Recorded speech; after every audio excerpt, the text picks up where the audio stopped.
As far as i'tikaf being done only in the last 10 days of Ramadan, it is not a must.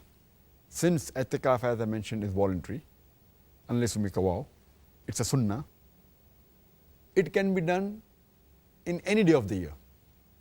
But according to Imam An-Nawawi, he says, the best i'tikaf is when you're fasting, that's the month of Ramadan. And the best in the month of Ramadan is the last 10 days. So the best preferable days are the last 10 days of Ramadan. But you can do any other day of Ramadan, any other day of the year. And when Sheikh Nasruddin Al-Albani was asked this question that can i'tikaf be done any day or only in the last 10 days of Ramadan, he gave the same reply that it is preferable, it is mustahab. It's encouraged to do i'tikaf in the last 10 days of Ramadan because of seeking Laylatul Qadr. Otherwise, it can be done any day of Ramadan, any day of the year. It's mentioned in Sahih Bukhari, volume number 8, in the book of Oaths and Vows, hadith number 6697. Hazrat Umar, may Allah be pleased with him, in the days of ignorance, in Yawm al-Jahiliyyah, before he accepted Islam, he had vowed that he would do i'tikaf for one night in the Masjid al-Haram. And the Prophet said, fulfill your vow. That means, Hazrat Umar, may Allah be pleased with him, he did i'tikaf in one of the nights, any night of the year.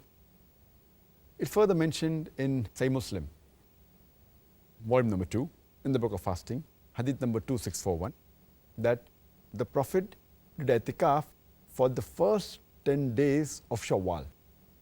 It's mentioned in Sahih Muslim, volume number 2, in the book of fasting, hadith number 2627, that the Prophet did i'tikaf for the full month of Ramadan.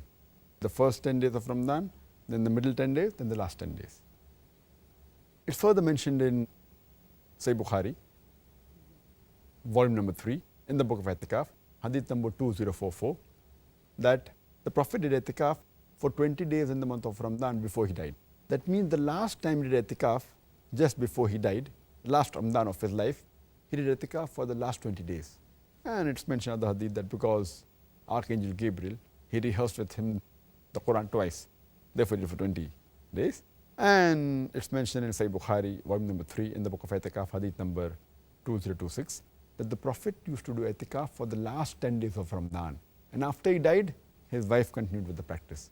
So it indicates that doing i'tikaf in the last 10 days, it's preferable, it's the best. Otherwise, you can do i'tikaf in any other day of Ramadan, any other day of the year.